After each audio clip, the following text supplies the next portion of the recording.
Hey, what's up, Coin Fam? In today's video, we're talking about rare and valuable Jefferson nickels.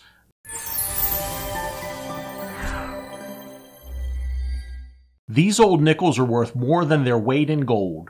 Let's get right into it so it all makes sense. Here's a newer nickel. This one is from 2005 and it was minted in Denver.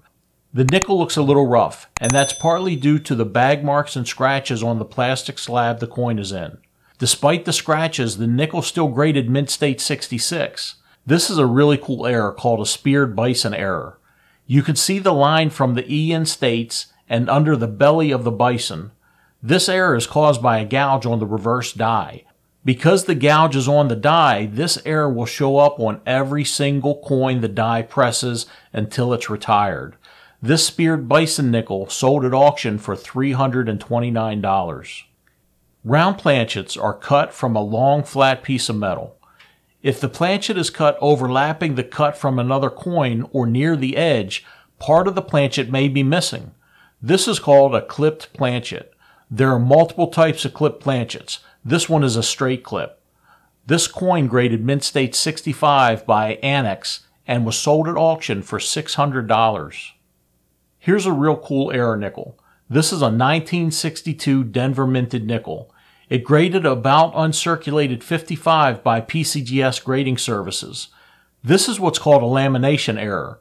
Something went wrong with the alloy used on this nickel. You can see where the top layer of the metal is flaking off the coin. There's no evidence of the lamination problem on the reverse of the nickel, but there's virtually no detail on Monticello. This nickel sold at auction for $45. Take a look at this 2000 Philadelphia minted Jefferson nickel. It was graded mint state 65 by PCGS. When you first see this nickel, it looks like a worn and damaged coin with a scuffed up portrait of Jefferson, just like so many we've seen in our lifetime. When you flip the coin over, you can also see a scuffed up portrait of Jefferson. And that's what makes this coin unique. You should be seeing the Monticello building on the back of this nickel.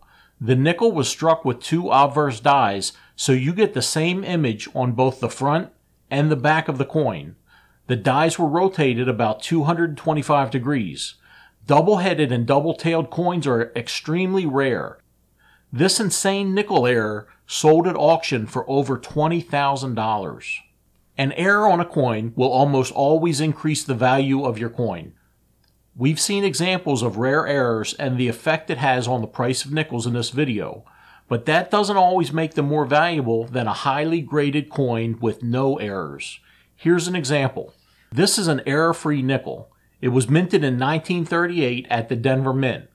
This Jefferson nickel was graded mint state 68 plus, and it also carries the FS or full steps designation. This nickel proudly displays golden toning near the edges of the coin on both the front and the back of the nickel. How much can you sell an old nickel for under the right conditions? This beautiful nickel sold at auction for $33,600. Any guesses as to what happened to this nickel right here? Let's flip it over and see what's on the other side. This nickel actually has four sides. I don't know what happened that caused the planchet to split in half, but that's what happened here. The front or obverse and the reverse are both intact, so we know that the planchet was together when the coin was struck. This two-piece nickel sold at auction for $322. Take a look at this 1969S proof nickel. It graded proof 67 and proudly displays a cud from 12 o'clock to 1 o'clock. A cud is a die break that affects the edge of the coin. Cuds aren't uncommon, and if you look at enough coins, you can find them in circulation. You won't find a cud on a proof coin in circulation, though.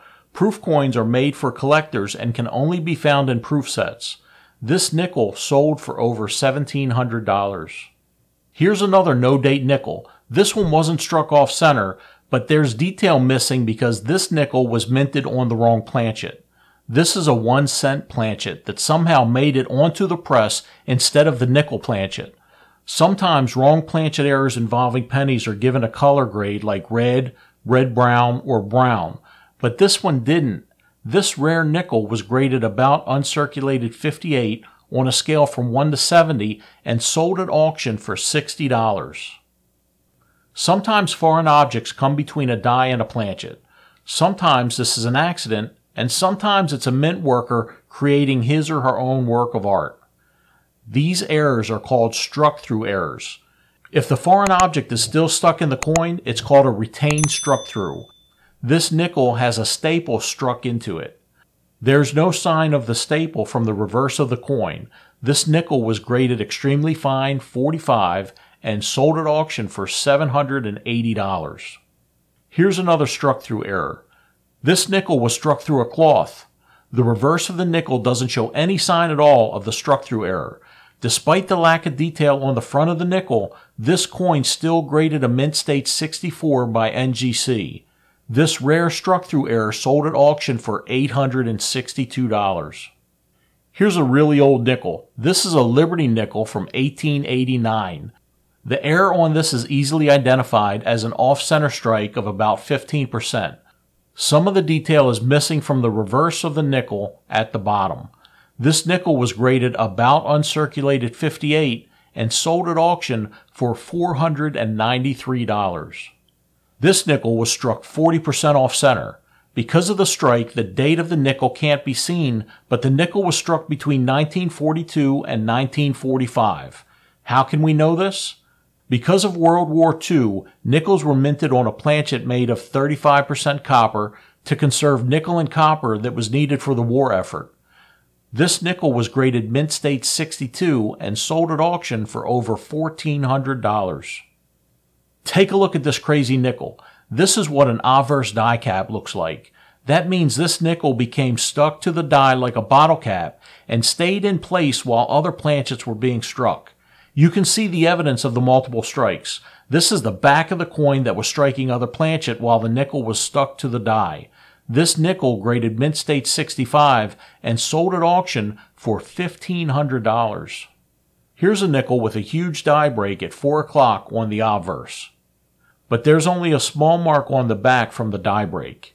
You might be able to tell by the contrast between the design and the field of the coin that this is a proof nickel.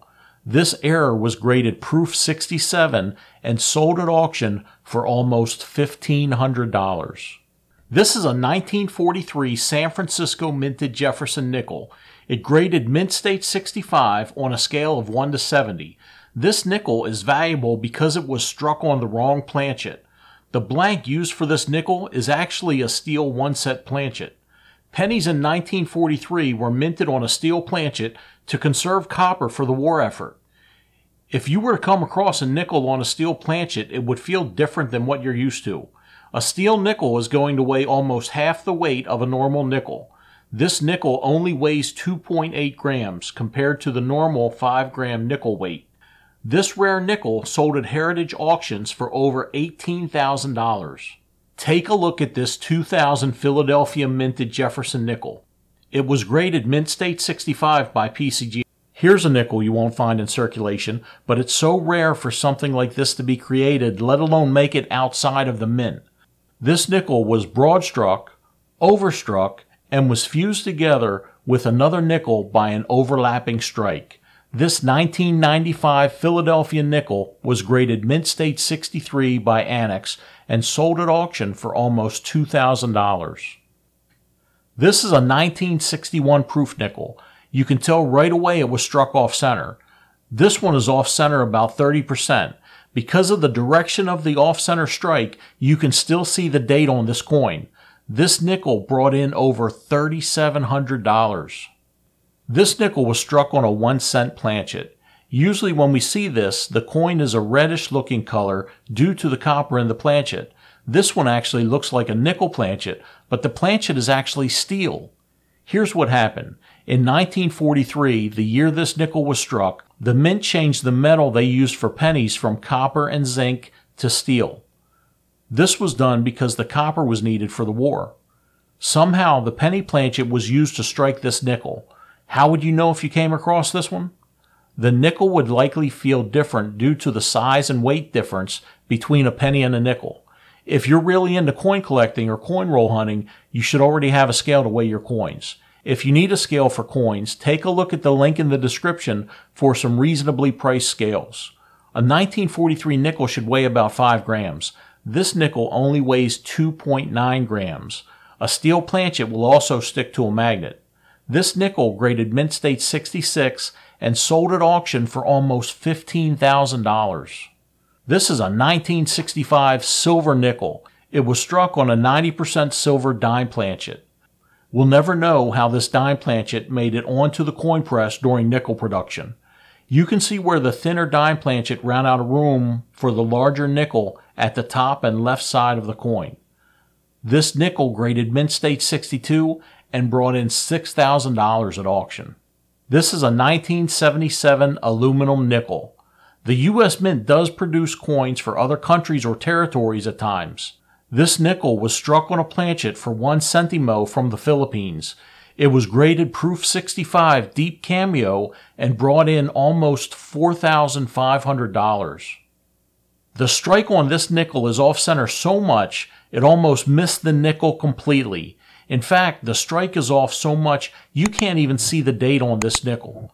This Jefferson nickel was graded Mint State 65 and the coin was also double struck. This nickel sold at auction for $51. Here's a 1968 Jefferson nickel that was minted in San Francisco. This nickel was double struck after it rotated in the collar. Most of the detail is gone because of the additional strike. The back of the nickel shows Monticello forming a cross. Like the X on a treasure map, this nickel was cashed in for over $2,200. Here's a 1942 Denver minted Jefferson nickel. It was graded Mint State 64 with an FS designation. FS stands for full steps and references the quality of the strike of the stairs of Monticello on the back of this coin. That's not what gives the most value to this nickel though. Here's what you want to look for. This nickel has a D over a horizontal D mint mark. You can see remnants of the original mint mark under the portion on the left side of the D mint mark. According to Cherry Picker's Guide, this is the rarest of the original 10 major Jefferson varieties in Mint State. This nickel with a jacked up D sold at auction for over $30,000. If you want to learn how to identify rare and valuable coins, click on that video to the left. Thanks for watching.